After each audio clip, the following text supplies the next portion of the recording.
and welcome to Hard Copy from our channel's television studios in Abuja. I'm Kayla Nagwa. In Nigeria, it's not uncommon to see people from one political party endorsing a candidate from another political party. And when they are accused of anti-party activities, they bring up their right to free association. But what does this do to the soul of political parties? And remember, we've been arguing that our political parties in Nigeria have no ideologies and do not enforce discipline evenly for erring members. When it comes to endorsements, is it wrong to endorse a candidate from a party different from yours? Tonight, we address accusations that our National Assembly is a rubber stamp National Assembly and find out from my guest how the opposition can have a voice in this APC-populated National Assembly. As of July this year, APC seats rose to 220 from 178 in 2023. PDP has just 90, down from 113 in 2023. And the Labour Party is at 26, down from 35 in 2023. How has this affected the dynamics of the House of Representatives? My guest tonight is one of the few House of Reps members from APGA, and together we'll be looking at the topics that we've talked about and other political developments in our polity. Join me in welcoming this lawmaker representing Aba North, Abia South Federal Constituency in the House of Representatives, Honorable Alex Ikweche.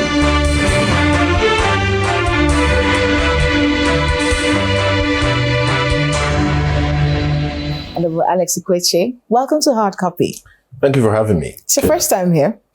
Yes, it is my first time in Hard Copy. It's good to have you with us on the program. Good how are you and how are your constituents? Oh, very well. My constituents are very pleased and very happy with the performance of His Excellency, Dr. Alex Oti, and of course, my humble self, the honorable member that has been charged to represent the people of Aba. Not to flog the matter, but you did endorse a governor who's not from your political party. Alex Oti is from the Labour Party and from APGA. Correct. How are your constituents taking that? Well, you see, I think my constituents and everyone that has been observant of what is going on in Abia can truly attest to the fact that the governor has done well. Sometimes people argue that he's the best performing governor in the country. And I believe it will be absolutely absurd for people like myself not to acknowledge the fact that the governor has done exceptionally well.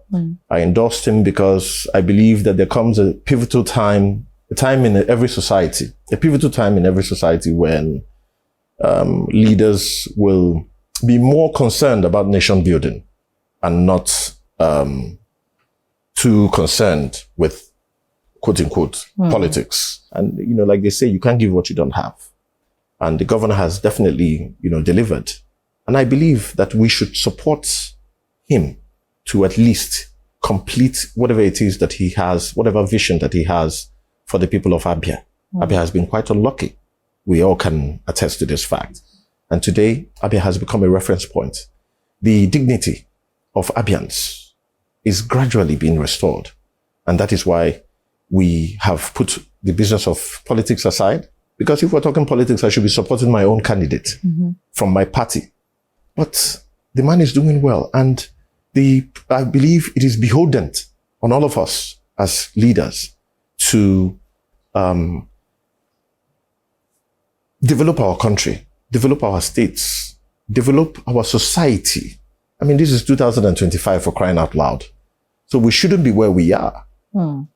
Shouldn't be where we are. I see no reason why, if someone is doing well, you shouldn't come out and say the person is doing well. It doesn't make any sense to me. Are you going to leave APGA?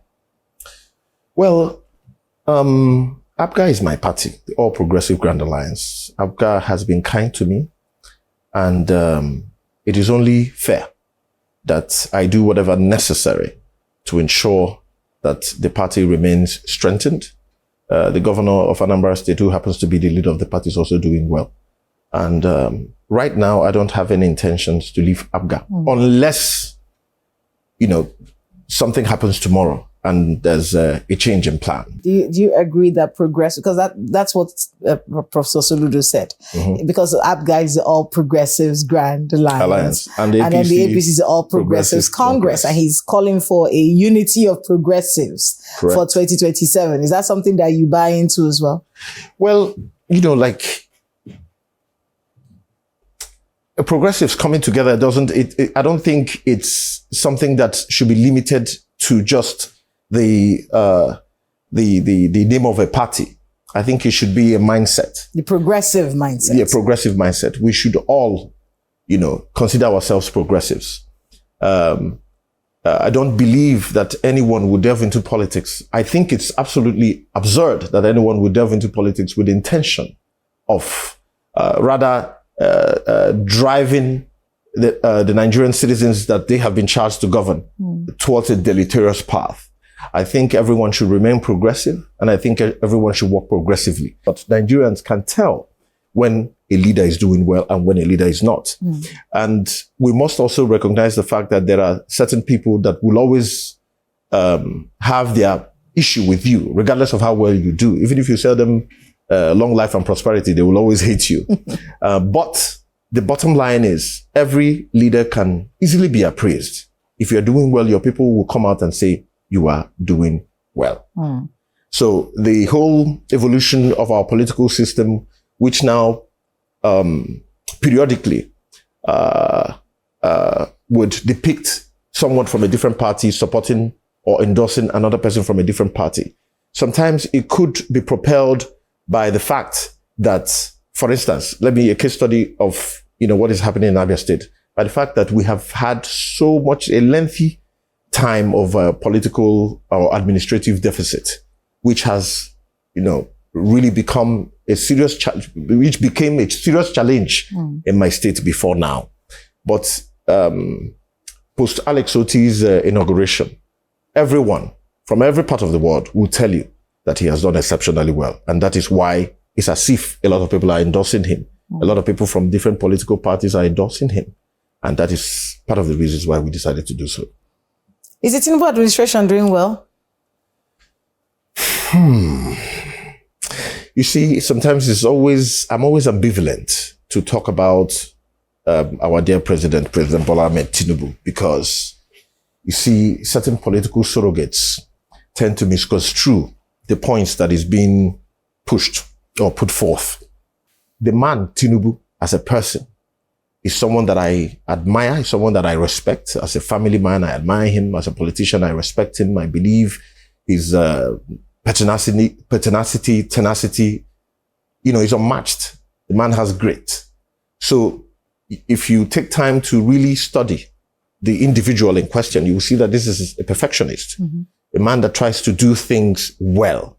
He has a pattern, and that pattern is what I wanted to, establish first, expatiate on before I begin to respond to your question. President Tinubu has done well in certain areas, and I believe there are other areas that a lot of effort should be put in to ensure that those areas are also tackled or addressed. The removal of subsidy is a very good thing. No one can argue that the removal of subsidy has not helped the country. The governors are doing well. They have more money. Hardly do you hear these days that governors are owing salary, civil servants are being owed. Roads are springing up left, right, front, and center in almost every state. Some states are, slightly behind. Some states are, really moving forward. But you see these things. These things exist. In the past, a small cabal had access to these funds. And, we were literally enriching, a minuscule set of people, while others, a preponderance of Nigerians, suffered. That has been solved. However, there are some areas that I believe that we haven't done well. I sometimes wonder if we truly understand the potential that this country possesses, if we're able to solve the problem of electricity. Electricity is a perennial problem that I believe any government that is in charge of this country should focus 100% on. It bothers me in 2025. Are we saying the issue of electricity, power is insurmountable, is intractable? And when you begin to ponder on these things, then you ask yourself, why are we not channeling our efforts to see that this is resolved? That is an area where I have a problem with. Security, well, our security architecture hasn't really done as well as I believe they should have. It's an area that I believe the president needs to pay a lot of attention to. You remember what happened in Benue State the other day. Children and a lot of people died in that attack. And it's not just about making statements.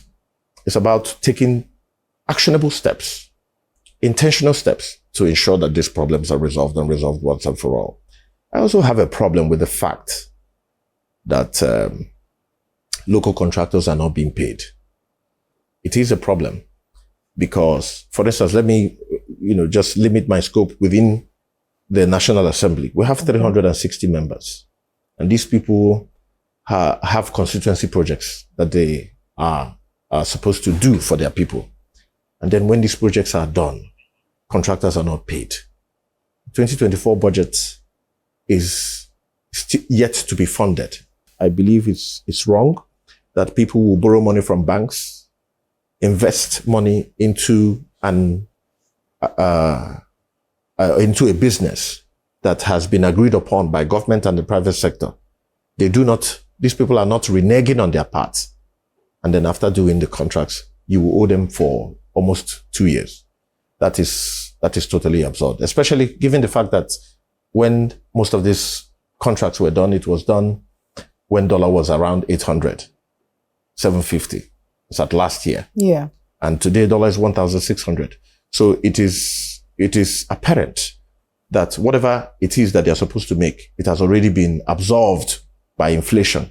And then people that borrowed money from banks are still paying double digit, 30-something%. How do you explain these things? I asked you if the Tinubu administration was doing well because, we want to be able to look at the elections in 2027. And for many, that election is going to be between President Tinubu and the Nigerian people. Before we go on a break, would you say that the Tinubu administration has provided a better life for the Nigerians since it came into office? No one can disagree with the fact that the problems of the Nigerian people has increased. And a lot of us will be doing the president a great disservice if we tell him that all is well, because all is not. And I remember there was a time the president actually said in one of his broadcasts that he understands that things are hard and things will get better, that this is the only way. The decimation or decapitation of the middle class is one which we have all seen happen in our very eyes.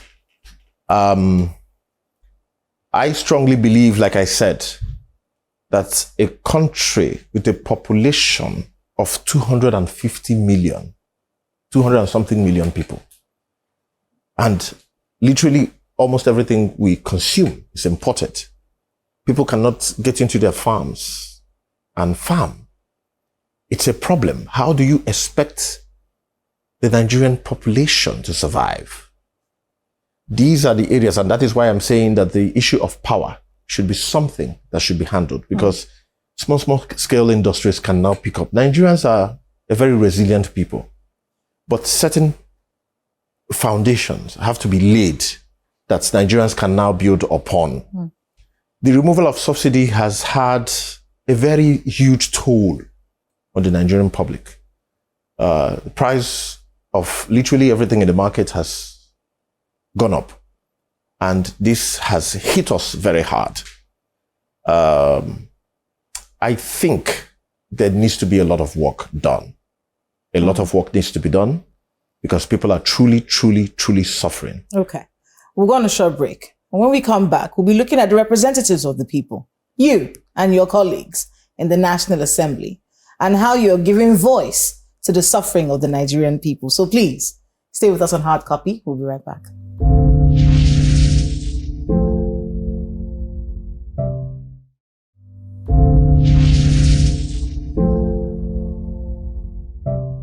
Welcome back to Hard Copy. If you've just joined us, we're speaking with Honorable Alex Ikweche, who has been talking to us about a lot of the things going on in our country. And we're about to start talking about him and his colleagues in the National Assembly. Thanks again for speaking with us. The 10th Assembly is being accused of being a rubber stamp assembly. Not just in the sense that we don't see a lot of kickback from the National Assembly when it comes to things that are being done by the executive, but also as a voice of the people. We does feel like it is the voice of the APC, seeing as there is so much going on. Too many members of the APC in the National Assembly. Their ranks have grown exponentially over the years, which makes us wonder if the National Assembly really does truly represent the people, because many of them that went in there, they have defected to the All Progressive. You're one of the few, actually, that remained in Abga. I think there's about 5 of you.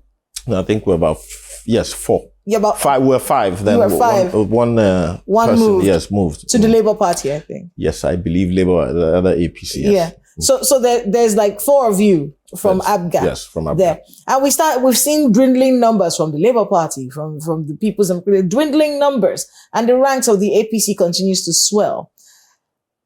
Let me start with the voice of opposition. How do you, who are so small right now, have a voice in this APC-dominated National Assembly? People have this perception that National Assembly is, in quote, rubber stamp. But like I said in one of my interviews with Benga, I don't believe it's entirely so.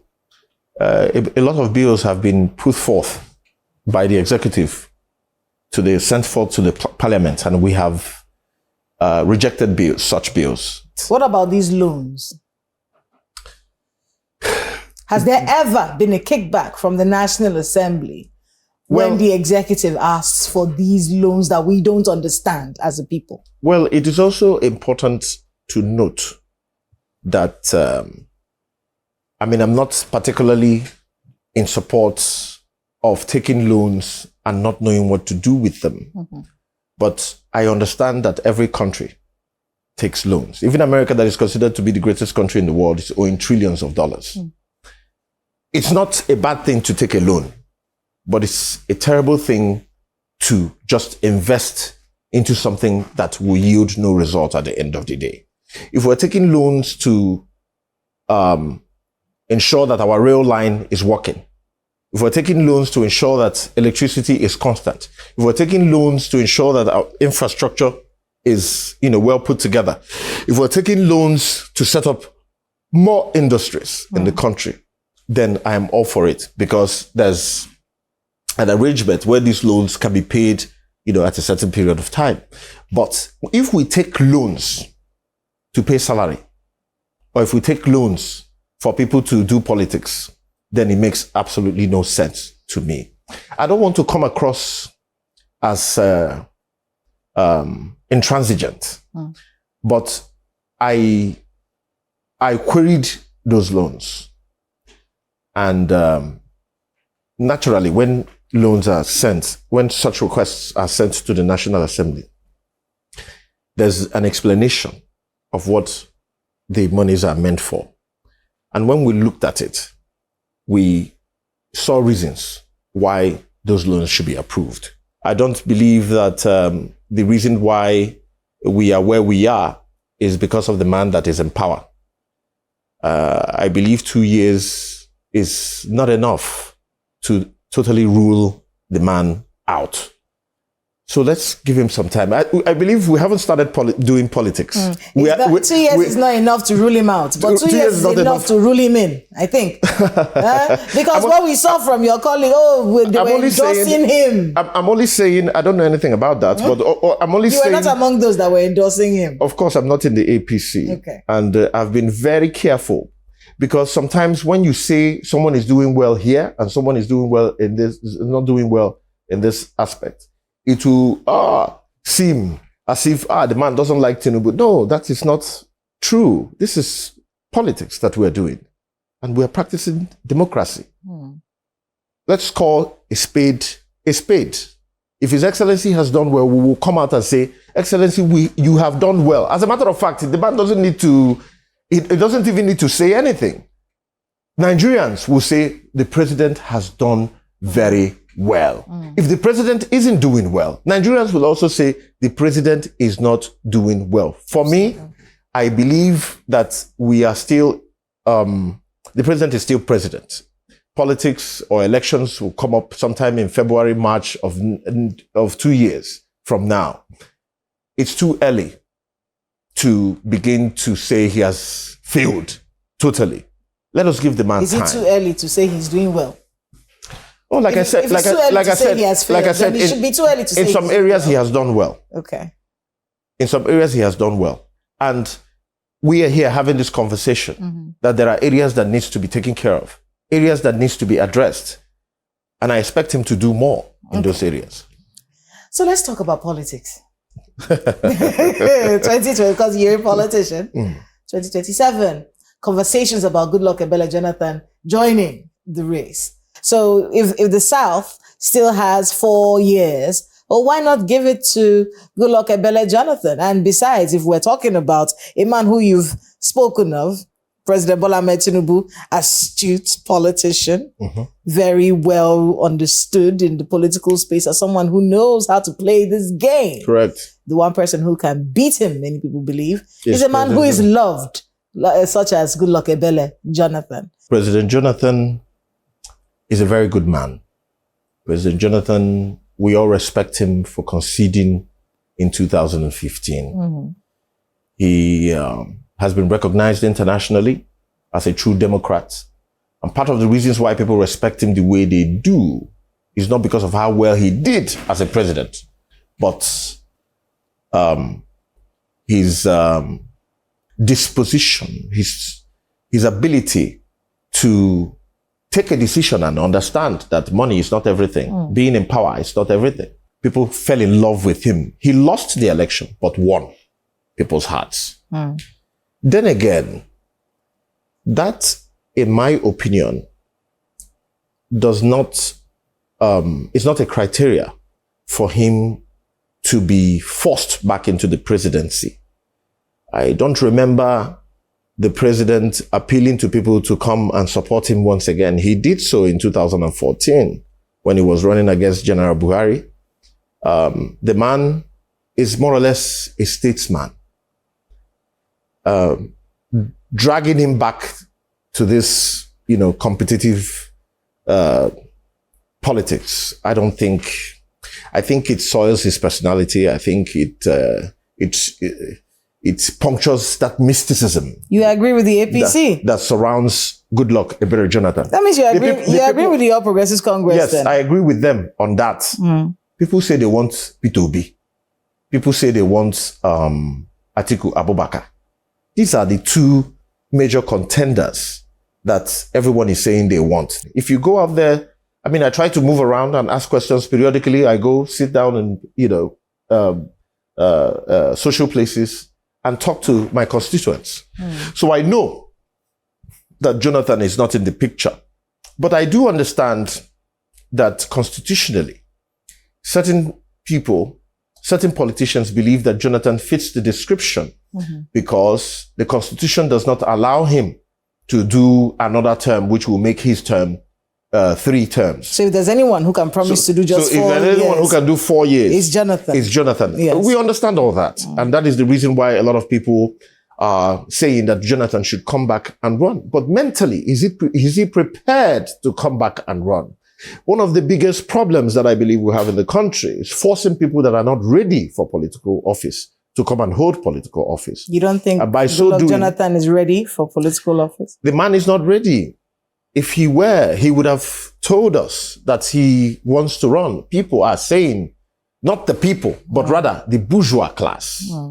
It's certain... The elite. Yes, a certain cartel seem to be pushing for Jonathan to come and run for this election. As we wrap up, are you going to follow Charles Soludo to stand behind Tinubu in 2027? No, Charles Soludo. Or would you have your own candidate? Charles Soludo said he has known Tinubu for 25 years. You haven't. I haven't. I haven't known the president for 25 years. I admire him as a person, but it's also important to hear from all these people. So who are you tending towards? If we take time to listen to them and their manifesto, it gives us that opportunity to truly dissect the content of that manifesto and make an informed decision. Well, that's a good place to anchor. Thank you so much, Honorable Alex Ikweche, for being with us on Hard Copy. Thank you very much. Good luck with all you have ahead of you, and our greetings to your constituents. Thank you. Thank you, Kayla. That's Hard Copy this week. I'm Kayla Magwa. Good night.